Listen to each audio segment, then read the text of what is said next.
Doctor विजय भास्कर, आज अपन जो सोच रहे हैं उसके बारे में, जो पीठ के दर्द, जो पीठ मतलब अपना छाती और अपना बटक के बीच में जो हड्डियां रहते, 5 हड्डियां, इसको पीठ बोलते।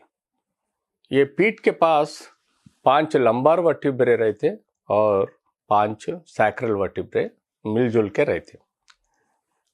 अपना बदन में जब भी अपन कुछ काम करें तो सबसे ज्यादा मूवमेंट जो पीठ के अंदर असर पड़ता है। इसके वजह से ये हड्डियां, नस, जॉइंट्स और डिस्क के तकलीफ बहुत आने के चांसेस रहते। तो हमेशा समझ लीजिए, जब अपना बदन ताकत रहे तो अपने को ये पीठ का दर्द नहीं आने का चांसेस रहता। पीठ का दर्द नहीं आने के लिए बहुत सारे रास्ते हैं। एक चीज, जो सुबह उठते ही अपना पीठ को एक्सरसाइज से मजबूत करना बहुत जरूरी है। इसलिए अपन मिलिट्री के आदमी जैसा बैठना बहुत जरूरी है बोल के बोलते। मतलब जो सीधा बैठे तो उसका ताकतमन अच्छा रहता है, जो झुक के बैठते तो उसके वजह से पीठ का दर्द डेवलप होने के चांसेस रहते। हड्डियों का ताकत भी उतना रखना जरूरी है जितना अपन बदन में ताकत रखते हैं। जैसा कि हड्डी vitamin D, calcium, minerals, elements के वजह से बहुत ताकत रहता। जो विटामिन्स जैसा प्रोटीन, कार्बोहाइड्रेट, फैट जितना आप खाते, उसके हिसाब से विटामिन डी अपना बॉडी में 30 तक रहना जरूरी है। उसके लिए डेली सुबह धूप के नीचे बैठ के सबसे ज्यादा चमड़ा धूप के नीचे रखे तो उसके चमड़ा के थ्रू कोलोकैल्सिफेरॉल विटामिन डी बोल के अपने बदन में पैदा होके अपना हड्डियां ताकत रहने का आवश्यक है। और कैल्शियम के लिए अपन डेली सबसे ज्यादा हरी सब्जियां, दूध के प्रोडक्ट्स खाने से भी अपने बदन में, फिश खाने से भी अपने बदन में सबसे ज्यादा कैल्शियम पैदा होने के चांसेस है।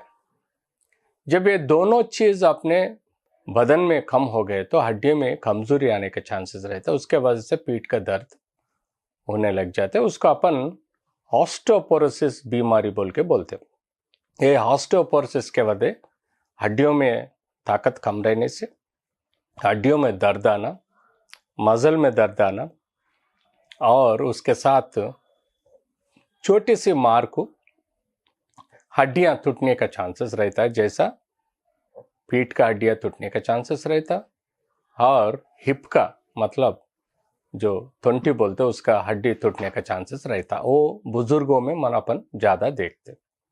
तो अपने को धूप में बैठना विटामिन डी के लिए, सबसे ज्यादा हरी सब्जियां, दूध के और फिश खाना जरूरी है कैल्शियम के लिए।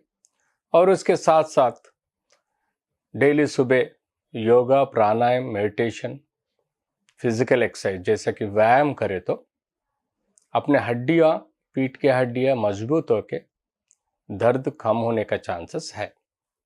उसके साथ साथ जो पीठ में हमेशा हड्डियां और हड्डियां के साथ साथ मसल्स, लिगामेंट्स मजबूत रहने के लिए कम से कम डेली 1 घंटा पीठ का एक्सरसाइजेस करे तो वो मजबूर के वजह से भी अपने को दर्द कम होने लगता।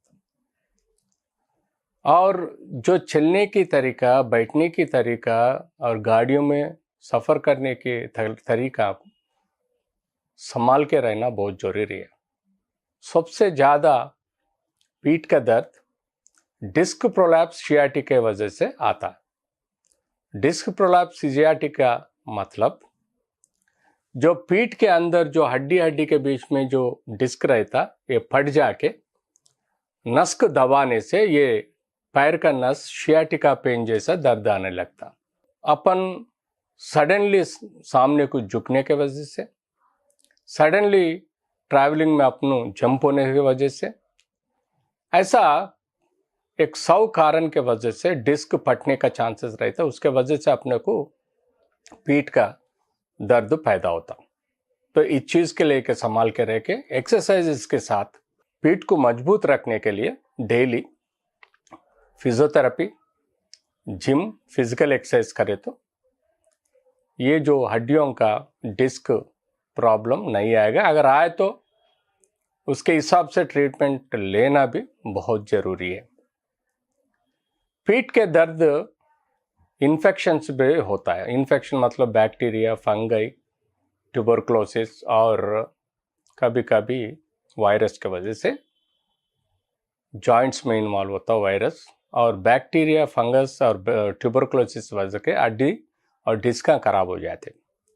तो उसको सही सलामत अपन दर्द आने लगे तो ट्रीटमेंट लेना भी बहुत ज़रूरी है।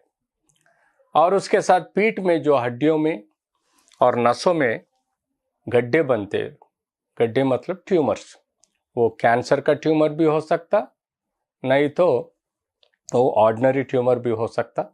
तो उसके लिए सही सलामत टेस्ट करके, एमआरआई, सीटी, एक्सरे करके उसके हिसाब से अपने को ट्रीटमेंट लेना बहुत ज़रूरी है।